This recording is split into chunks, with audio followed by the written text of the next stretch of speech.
Mostly horror movies में हम देखते हैं कि एक भूत या काली शक्ति दिखाई जाती है जिसे एंड में या तो वो काली शक्ति नष्ट हो जाती है या उसे मुक्ति मिल जाती है। पर ये मूवी एविल डेड राइज अलग है। इसमें जो काली शक्ति या डिमोनिक पावर दिखाई गई है वो नष्ट ही नहीं होती, इतना ज्यादा डरावनी और पावरफुल है कि एक ही रात में पूरी फैमिली खत्म कर देती है। ये मूवी स्टार्ट होती है ड्रोन के एक व्यू से जो एक लड़का उड़ा रहा होता है। यहाँ तीन दोस्त घूमने आए होते हैं। ड्रोन उड़ाने वाला लड़का कैलेब, जेसिका और ट्रेसा। कैलेब और ट्रेसा बैठकर बातें कर रहे होते हैं। तब कैलेब मेंशन करता है कि क्या जेसिका कभी ठीक होगी। ट्रेसा अंदर जाती है और उसके सामने बैठ करके बुक पढ़ रही होती है। तभी जेसिका उठती है और वो अजीब सी आवाज में उस बुक की लाइंस बोलने लगती है। जब ट्रेसा उसको चेक करने उसके पास आती है तो वो उल्टी कर देती है और फिर वो ट्रेसा की चोटी पकड़ करके उसके बाल नोच डालती है। इससे डर करके ट्रेसा बाहर आ जाती है जहाँ कैलेब मौजूद है। पर इससे पहले वो कुछ बोलती जेसिका वहां आ जाती है और ड्रोन से खुद को मार करके पानी में कूद जाती है। तभी कैलेब उसे बचाने पानी में कूदता है। पानी के अंदर जेसिका उसका सर धड़ से अलग करके बाहर फेंक देती है और उसकी बॉडी पानी से बाहर आकर के हवा में उड़ती है।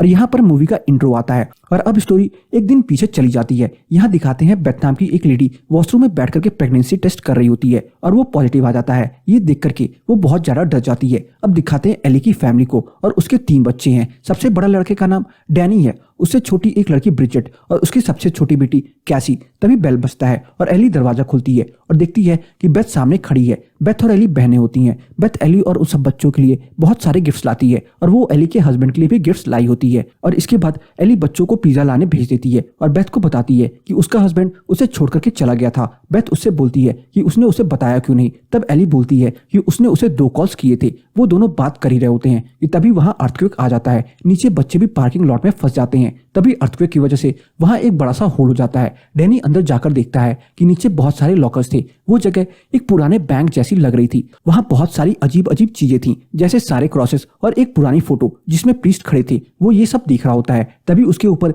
जीसस की मूर्ति गिरने वाली होती है। तभी डैनी को एक बुक और बहुत सारी पुरानी टाइम की सीडी कैसेट मिलती है। वो उनको बैग में डाल लेता है और तीनों ऊपर आ जाते हैं। ये देख करके एली को रिलीफ मिलता है। अब डैनी वो बुक रूम में ले आता है। ब्रिजेट मना करती है उसे खोलने से, पर डैनी नहीं मानता। वो बुक किसी जानवर की दांतों की तरह वाली चीज से बंद होती है। डैनी जब उसे खोलने का ट्राई करता है तो उसके हाथ से खून निकल करके बुक पर गिर जाता है और बुक उस खून को एब्सॉर्ब कर लेती है। ऐसा करने से वो बुक खुल जाती है। उस बुक में बहुत ही डरावने और अजीब अजीब चित्र होते हैं। फिर डैनी वो सीडी लगाता है। उसमें एक प्रीस्ट की आवाज आती है जो बताते हैं कि ये बुक ऑफ द डेड है जिसे बहुत ही मुश्किलों से बंद किया था। वो बुक इंसानी मान से बनी है और उसके जो चित्र हैं वो खून से बनाए हुए हैं। उस बुक पर कुछ प्रीस्ट रिसर्च कर रहे थे लेकिन चर्च ने उन्हें निकाल दिया था। फिर उसमें से एक मंत्र टाइप की आवाज बाहर आती है जिसके तुरंत बाद ही उनके घर में लाइट चली जाती है। बुक के पन्ने पलटने लगते हैं और ऐसा लगता है कि उसमें से कोई बुरी शक्ति आजाद हो गई है जो सीधा लिफ्ट में जा रही एली में घुस जाती है। इसके बाद लिफ्ट के तार एली के हाथ पैर को जकड़ लेते हैं और उसकी हड्डियां मरोड़ देते हैं।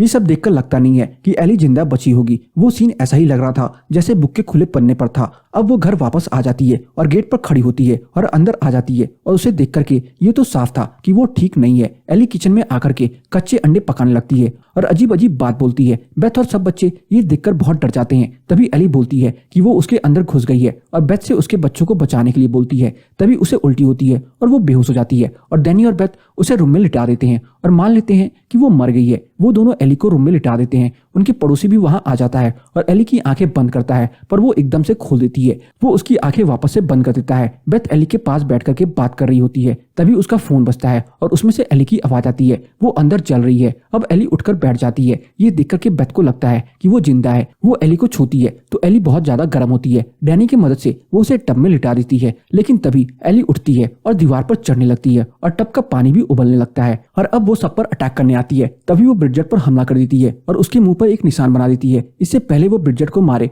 डैनी उस पर अटैक कर देता है। ये सब आवाज सुन करके उनके पड़ोसी वहां आ जाते हैं। एली उसकी आंख निकाल देती है और दूसरे पड़ोसी के आंख में फेंक देती है। इसका फायदा उठा करके बेथ गेट बंद कर देती है और वो लोग देखते हैं कि बाहर एली सबको बहुत बुरी तरीके से मार रही है। वहां का मंजर बहुत ही डरावना होता है। अंदर ब्रिजेट इन सब का दोषी डैनी को ठहराती है क्योंकि जब उसने बुक को खोली थी तभी से गड़बड़ होनी स्टार्ट हुई है। बेथ उन दोनों को रोकती है और समझाती है कि वो दोनों आपस में ना लड़े। इधर एली कैसी को अपनी बातों में उलझा करके उससे गेट खुलवा लेती है और अंदर आने का ट्राई करती है लेकिन बेथ सही टाइम पर आकर के गेट बंद कर देती है। जो मार्क एली ने ब्रिजेट पर बनाया था अब वो उसके चेहरे पर फैलने लगा था और साथ ही खून और कीड़ों की उल्टी होने लगती है। जब बेथ किचन में आती है तो वो देखती है कि ब्रिजेट बैठ करके कांच के ग्लास को खा रही होती है। इसका मतलब वो समझ जाती है कि जो डिमोनिक शक्ति एली के अंदर घुस गई थी वो अब ब्रिजेट के अंदर भी है। ब्रिजेट बेथ पर हमला कर देती है और फिर कैसी को भी मारने की कोशिश करती है, लेकिन कैसी एक डंडा जिस पर उसकी डॉल का सर लगा हुआ था उससे ब्रिजेट पर हमला कर देती है, जिससे वो बेहोश हो जाती है। अब डैनी बेथ को उस बुक और कैसेट के बारे में बताता है। बेथ उसे एक बंद कमरे में हेडफोन लगा करके सुनती है। उसे पता चलता है ये बुक एक प्रीस्ट के पास थी जो डिमोनिक शक्तियों के बारे में पढ़ना चाहता था, लेकिन चर्च ने उन्हें निकाल दिया और इस बुक को बंद कर दिया। वहीं दूसरी तरफ ब्रिजेट उठ जाती है और डैनी पर हमला कर देती है और उस पर खून की उल्टी कर देती है। डैनी उसको आग लगा देता है, लेकिन अब डैनी भी पॉसेस्ड हो गया था। बेथ कमरे में बैठ करके रिकॉर्डिंग सुन रही होती है। उसमें फादर ये भी बताते हैं कि ये डिमोनिक पावर है, ये बहुत शक्तिशाली है और इसे खत्म करना लगभग नामुमकिन है। उन दोनों ने जलाने का ट्राई किया था, तब भी कुछ नहीं हुआ, उसके टुकड़े टुकड़े कर दिए, लेकिन तब भी इस पावर को डिस्ट्रॉय नहीं कर पाए। जब बेथ ये सुन रही होती है, इसी बीच एली बाहर वेंट के रास्ते घर के अंदर पहुंच जाती है और बेथ पर हमला कर देती है। वो उसे मारने वाली होती है, तभी कैसी बेथ को सीजर देती है, जिससे वो एली पर हमला कर देती है। अब बस कैसी और बेथ ही बचे थे जो इस काली शक्ति के वश में नहीं थे। वो दोनों बाहर भागते हैं। बाहर जो लोग मरे हुए थे सब जिंदा हो जाते हैं और बेथ को रोकने की कोशिश करते हैं, लेकिन बेथ गन से उन पर हमला कर देती है। एली भी बाहर आ जाती है और कैसी को अपनी बातों में फंसाने का ट्राई करती है। बेथ उसको उसकी माँ से दूर ले जा रही है, लेकिन अब कैसी भी समझ गई थी कि वो उसकी माँ नहीं है। बेथ और कैसी लिफ्ट में भाग जाते हैं। इतने में डिमोनिक पावर के वश में हुए डैनी और ब्रिजेट भी बाहर जाते हैं और वहां मरे हुए सभी लोग उठ जाते हैं और मिलकर के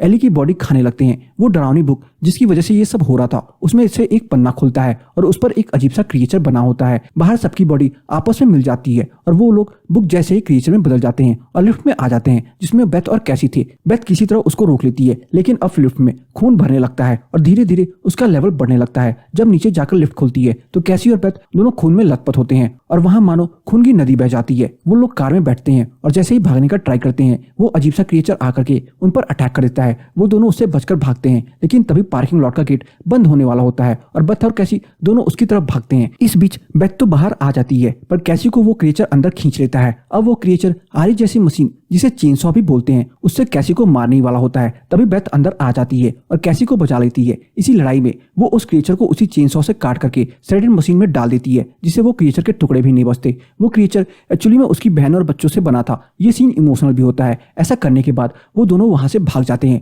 लेकिन जैसा कि बताया था कि इस शक्ति का नष्ट होना नामुमकिन है, तो अभी ये डिमोनिक शक्ति का प्रकोप खत्म नहीं हुआ होता है। अब वहां पार्किंग में वही लड़की दिखती है, जेसिका, जिसे हमें स्टार्टिंग में दिखाया था। जेसिका भी उस बिल्डिंग में रहती है। वो अब अपने दोस्त कैलेब और ट्रेसा से बात कर रही होती है। जब वो पार्किंग में हर तरफ खून और मांस के टुकड़े देखती है तो डर जाती है और पुलिस को कॉल करती है, लेकिन तभी वो शक्ति उसके अंदर घुस जाती है और आगे जो होता है वो तो आप जानते हैं। कभी नष्ट ना होने वाली एविल डेड की कहानी यहाँ पर खत्म हो जाती है। तो बस आज की इस वीडियो में इतना ही। आपको मेरी ये मूवी की एक्सप्लेनेशन कैसी लगी कमेंट सेक्शन में बताना ना भूलें, और अगर आपको मेरी ये मूवी की एक्सप्लेनेशन पसंद आई हो तो वीडियो को लाइक करके जाना ना भूलें। चैनल पर नए हैं तो चैनल को जरूर सब्सक्राइब कर लें ताकि मुझे ऐसी ही मोटिवेशन मिलती रहे और मैं आप सबके लिए अच्छी से अच्छी वीडियोस